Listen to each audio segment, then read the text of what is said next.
Assalamualaikum warahmatullahi wabarakatuh. Di sini saya akan presentasi tentang proyek pengembangan e-bisnis minum. Nama kelompok yaitu saya sendiri, Isanuddin Al-Hanif. Kedua, Amrata Tegar. Dan ketiga, Nisrina Vina Safira. Dan keempat, Ahda Kausar. Lanjut, di sini akan menjelaskan latar belakang pengembangan produk minum. Banyak minat orang Indonesia pada minum jenis teh Thailand karena orang Indonesia dulunya sudah menyukai minuman yang berjenis teh. Minuman ini banyak digandrungi karena memiliki rasa yang aroma yang khas, akan memberinya kesegaran, memiliki manfaat baik dalam tubuh teh, juga berkhasiat sebagai antioksida, memperbaiki sel-sel yang rusak, menghaluskan kulit, mencegah kanker dan penyakit jantung, mengurangi kolesterol, dan melancarkan sirkulasi darah. Bisnis minum tepat saji makin menunjukkan pertumbuhan yang sangat pesat.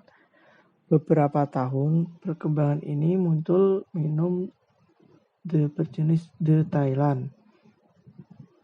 The Thailand ini berasal dari negara gajah putih yaitu Thailand, yang sekarang masih berkembang dari tahun ke tahun.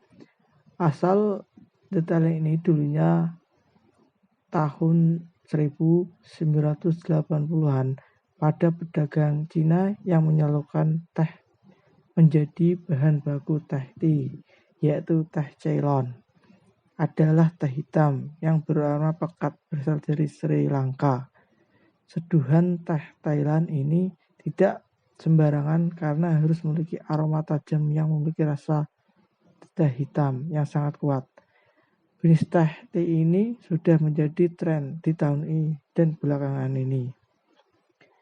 Minum teh tea ini sudah berdiri sejak 2 tahun lalu, sekitar Agustus 2019.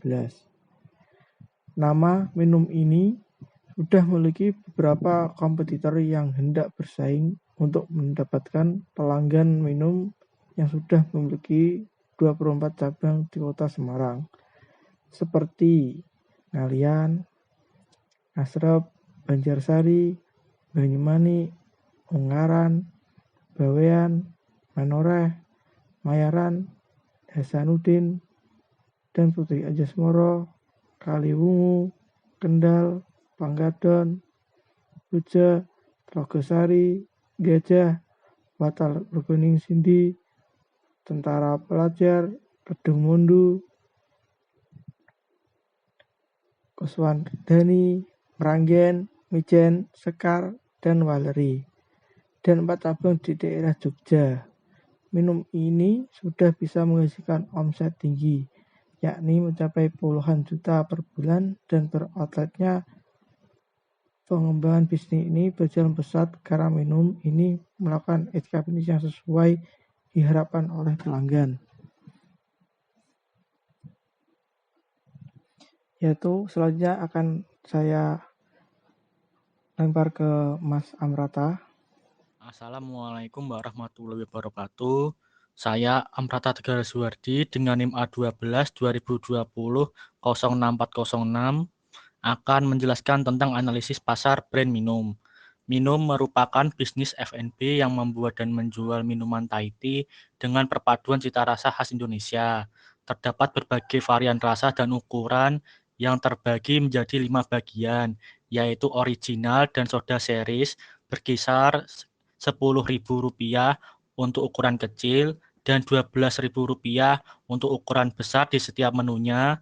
Sedangkan Cismacito, Yakult Series, dan Milkshake berkisar Rp15.000 untuk ukuran kecil dan Rp17.000 untuk ukuran besar di setiap menunya.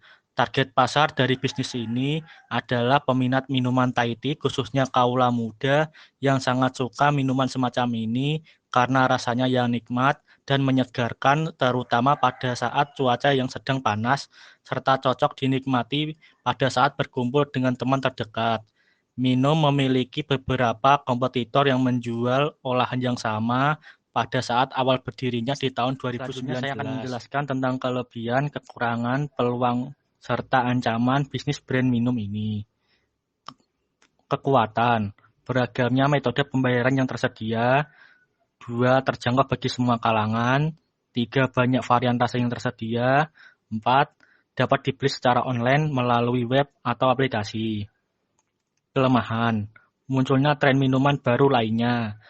2. Outlet hanya ada di 2 daerah, yaitu di Semarang dan di Yogyakarta. 3. Hanya terfokus pada satu minuman saja. 4. Kurang masif dalam beriklan. Peluang, peminat minuman Thai tea di Indonesia cukup banyak. 2. Bila modal cukup dan minat masyarakat tinggi, berpotensi dapat melakukan ekspansi bisnis dan membuka cabang. 3. Menciptakan menu lain yang dapat dinikmati dengan menu utama atau Thai tea itu sendiri, seperti roti atau yang lainnya. Ancaman, banyaknya pesaing lain yang menjual produk serupa. 2. Berisiko penjualan akan sepi bila hanya menjadi tren saja. 3. Kondisi pandemi 19 yang belum usai membuat pembeli offline berkurang. 4. Persaingan harga dengan penjual Thai tea kaki lima. Perkenalkan, nama saya Nisrina Vina Safira. Di sini saya akan menjelaskan 9 elemen yang penting pada pemodelan bisnis proposal proyek pengembangan e-bisnis. Pada elemen pertama terdapat customer segment atau segmen pelanggan. Customer segmentation atau segmentasi pelanggan merupakan sebuah komponen dalam bisnis yang berkaitan langsung dengan demografi pelanggan. Nantinya dalam segmentasi ini, Anda akan diminta untuk mengelompokkan karakteristik masing-masing pelanggan dengan kategori tertentu. Di sini terdapat 2 poin, yaitu yang pertama jenis minuman yang bisa dikonsumsi segala umur karena banyaknya varian. Untuk yang kedua, dituju kepada anak sekolahan dan mahasiswa. Untuk elemen kedua, ada value proposition atau proporsi nilai. Elemen ini juga sangat penting dalam dunia bisnis karena produk barang atau jasanya ingin laku dan dipilih banyak pelanggan. Value proposition ini terkait kenapa pelanggan harus bisa memilih menggunakan produk atau layanan yang kita tawarkan. Di sini terdapat 3 poin. Yang pertama, minuman kekinian dengan sentuhan Indonesia. Untuk yang kedua, minuman dengan kandungan susu yang menyehatkan. Untuk yang ketiga, tersedia banyak topping pilihan. Pada elemen ketiga, ada channel yang merupakan pemasaran saluran sendiri yang mendistribusikan produk dari layanan awal sampai akhir. Di sini terdapat 3 poin, yaitu yang pertama, tempat outlet yang strategis atau ramai lalu lalang orang. Untuk yang kedua, proses dari sosial media. Yang ketiga adalah bantuan e-commerce seperti GoFood, GrabFood, dan ShopeeFood. Elemen yang keempat, customer relationship atau hubungan pelanggan. Strategi pemasaran terbaik dalam mempertahankan klien, konsumen, atau pelanggan yang telah ada dengan cara mengelolanya agar melakukan pembelian berulang, sehingga konsumen tidak akan lari kepada kompetitor lain. Di sini terdapat 2 poin. Yang pertama, memberikan pelayanan penuh kepada para pembeli. Untuk yang kedua, adanya diskon saat pembukaan outlet baru atau launching produk baru. Untuk elemen yang kelima, ada revenue stream atau aliran pendapatan. Sumber-sumber yang berkontribusi mengisi kas perusahaan baik secara langsung melalui proses pertukaran produk atau jasa atau tidak langsung seperti hibah, investasi, dan semacamnya. Tujuan revenue stream adalah menghasilkan uang kas dengan kepemilikan 100% bagi perusahaan. Di sini revenue stream terdapat 1 poin saja, yaitu tempatnya bisa digunakan bersantai untuk menikmati minuman. Untuk elemen yang ke-6, adanya key source atau sumber daya. Orang-orang yang akan menjadi sumber daya utama, terutama untuk perusahaan di industri kreatif atau pengetahuan yang intensif. Di sini terdapat 2 sumber daya, ada barista dan waiters. Untuk elemen yang ke-7, Key activities atau kegiatan utama. Aktivitas yang berhubungan dengan produktivitas bisnis yang berkaitan dengan sebuah produk, di mana kegiatan utamanya adalah menghasilkan proporsi nilai.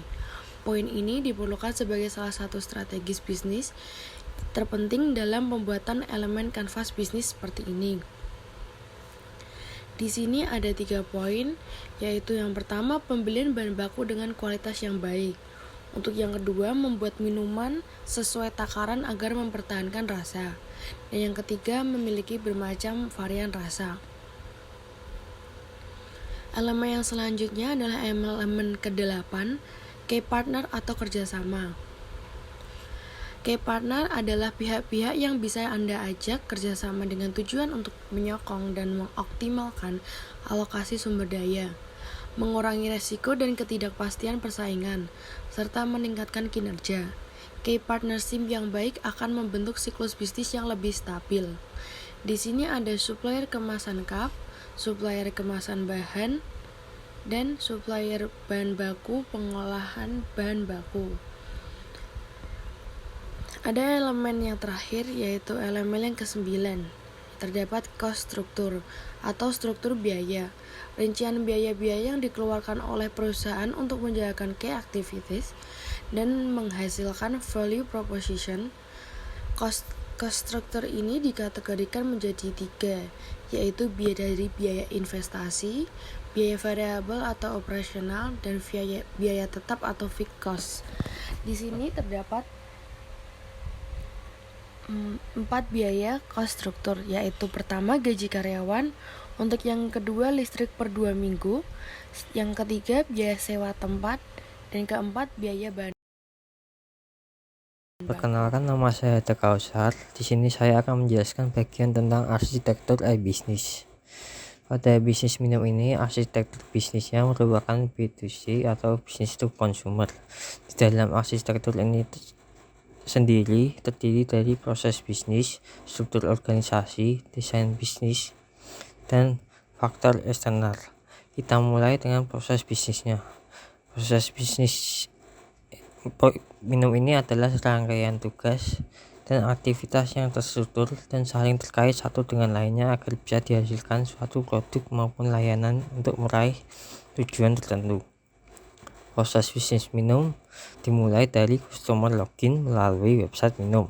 Lalu website menawarkan berbagai jenis produk ke customer melalui database produk yang diatur oleh admin. Setelah customer memesan suatu produk, nota akan dicetak lalu dikirim ke barista melalui sistem pembayaran dan akan direkod ke database pembelian oleh admin. Setelah itu, customer mendapatkan slip pembayaran dan meracik bahan. Setelah produk jadi, produk akan dikirimkan melalui layanan jasa untuk mengirim produk ke customer. Selanjutnya adalah struktur organisasi. Struktur organisasi merupakan suatu tingkatan atau susunan yang berisi pembagian tugas dan peran perorangan berdasarkan jabatan di perusahaan.